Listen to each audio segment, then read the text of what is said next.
الحمام ماشي غير طهارة، نظافة ونقاء. الحمام تاريخ، ثقافة، بركة وعلاج. ينابيع حارة تجري من زمان، سبيطار طبيعي يداوي النفوس والبدان.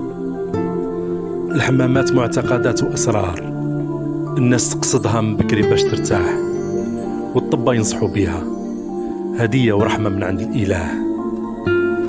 الداي حسين آخر دايات الجزائر، بنته ملوانة تقاست بمرض خطير، شلها وشوهلها لون بشرتها وطيحها في الفراش. الطبا ما قدروش يعالجوها، والداي دبروا عليه باش يديها جهة جبال أطلس البليدي، وين كاين واد وعين حامية مشهورة يسموها حمام سيدي سليمان. حمام عتيق، حكايته حكاية معروف عند الناس من وقت النبي سليمان. وراحت ملوانة وتحممت وبرات من الشلل، ورجع لها وجهها الحسن، والحمام تسمى على اسمها وولا حمام ملوان.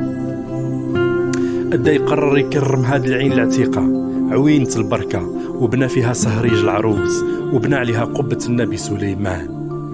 الأسطورة تقول باللي النبي سليمان قرر يدير جولة في العالم، وبعث عماله من الجان يكتشفوا له البلدان ويبينوا له حمامات في الطريق باش يرتاح، وكان منها هذا الحمام.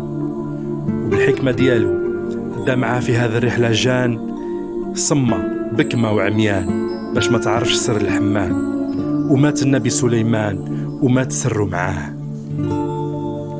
حمام سيدي سليمان ولا حمام ملوان، جنوب العاصمة وشرق البليدة، ولا معجزة وأسرار، والناس ولا تقصدوا من كل مكان، وبالخصوص النساء والبنات يقصدوه بالزغاريت بالشموع والحنان باش يصفيوا البشرة، يداويوا العقم، ويفكوا العطلات وتلباس الجان، وكله بإذن الرحمن.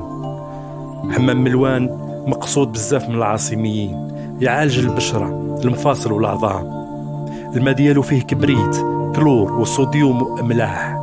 الملوحة ديالو قريبة للملوحة تاع البحر، وهذا الشيء يخليه يحمي من السقام. في الطريق النفسية تطيب والأعصاب تركح وترتاح. مناظر طبيعية ساحرة، جبال ووديان يتلاقوا فيها واد الشريعة العذب البارد مع ماء سيدي سليمان المالح الحار. في وقت السخانة الوادي يهبط من جبال الشريعة، يولي مكة للعائلات اللي تحب الاستجمام. الولاد والنساء يعوموا نصبين خيمات صغيرة بجنب الواد. على حافة الطريق اللي توصل للواد والحمام تشوف اللي يبيعوا الأدوات التقليدية كما الدربوكة والزيت التقليدي تاع الجداد، وراح تذوق المنتوج الأصيل تاع الجبال. يدوروا بيك الذراري اللي يبيعوا المطلوع، وما تقدرش تقاوم ريحة الجبان التقليدية، وحتى الحشاوش والفاكهة والأعشاب.